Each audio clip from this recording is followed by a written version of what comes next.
Alright, this is the last and final DLC vehicle of the quartz heist, which is the Grotti Cartucci. I believe that's how you say it, Cartucci, something like that, which is based on the 2026 or 2025 Ferrari Dodici Cilindri, which means 12 cylinder in Italian. Interesting to know. But that stuff said, this car offers a lot of customization and really, there's a lot of stuff to go through from what I've seen. And I really need to look at reference photos to like get as close as possible to the real thing. And it shouldn't be that difficult because the car itself already looks almost exactly like it. The only thing I gotta worry about is the splitters and the bumpers and the side skirts and the mirror caps to really mimic the real life cylindry. It shouldn't be that hard. I mean, but if you want to do like a custom body kit type of thing, you could do that. Since this car is brand new to the market in real life, companies are already coming out with custom versions slowly. I don't know. I haven't researched that. It's not my thing. I'm not the target audience in real life, but whatever. And here for the exhausts, I personally I like the first exhaust option, but I feel it would make sense if I go for the carbon exhaust. So that's what I'm gonna do. And now here for the fender, I do not remember if it had a vent right there. I really do not remember, but I might just put one on for now. Might as well. It gives it a little more detail. And for the grill, you could remove the black, what looks like a mustache basically. And on the topic of the black panel right there between the tail lights, it looks almost exactly, or it quite literally is identical to the real life car, which is crazy. How Rockstar has really gone through the lengths.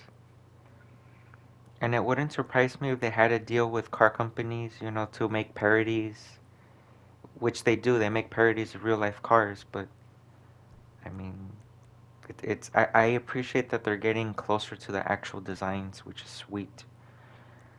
I'm gonna get through the liveries really quickly. I know some of you aren't really into the liveries, but these look pretty good actually. These are references to civilian race car specs that have the little circles on the door handles and the letters. And some of these are made up basically, but they're supposed to just reference something. And the mirrors, um, I find it strange how there's no carbon option for this. There's plastic, strangely. I mean, it's a given that it's plastic, but and the alt mirrors, they look the same. There's nothing changed. It's pretty strange, but I'll just leave it as is. And for the color, I see everyone is doing red. I love how this looks in red, but I'm just gonna do it as a yellow, to do something different than everyone else or most people. So let's just do a yellow. It's also a little iconic. And let's color match the mirrors. It looks like that's the only thing that's the secondary.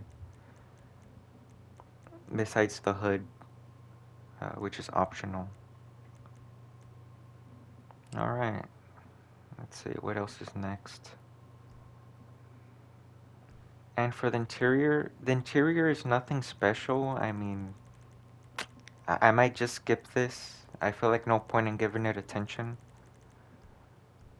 But it is what it is. In GTA 6, for sure, it's gonna be way better. Most of the cars that we've seen, a lot of retcons and stuff. That's kind of why I've been putting the GTA 6 hashtag lately on my YouTube channel, on my videos. But that's besides the point. Um, and the skirts here, you already saw, the roof. A lot to work with there, but the skirts, you have a lot to work with here as well. Mm, honestly, I don't know if I wanna do one. I kind of like the double wing skirts. I feel like it looks good and it's branded too.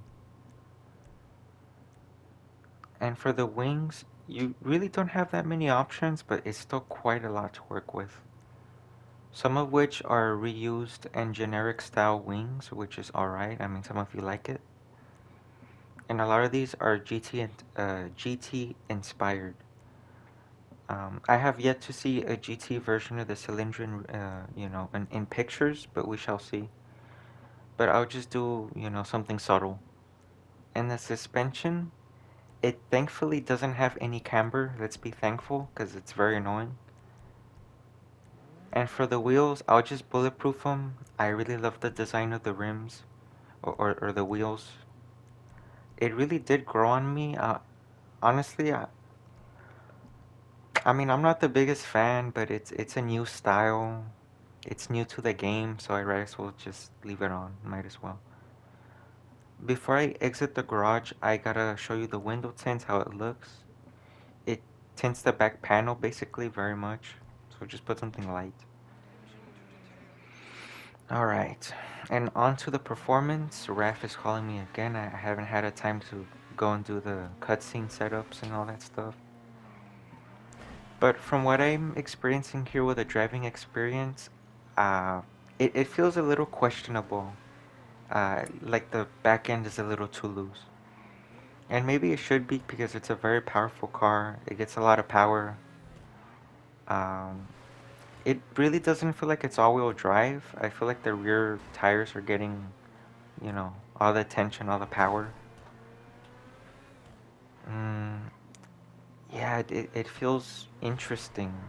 This is a car that might require a bit of a learning curve, especially for over $2 million.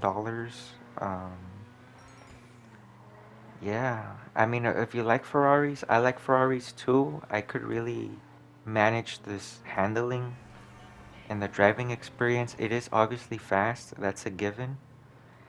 And then up next, the detail um, portion of my video here, where I show you the texture quality and of course the detail. I love how the hood opens like a clamshell. That's great. The engine model, this has apparently been seen before in other Ferrari-based models, but I mean, if it's a car, well, I like it. I can't complain. It's cool. It's cool that the trunk opens. The interior is really my only complaint because it's recycled. It's been reused in many other vehicles. But the overall exterior design is great. It really mimics the real car very well. And I personally like it. The actual car is growing on me.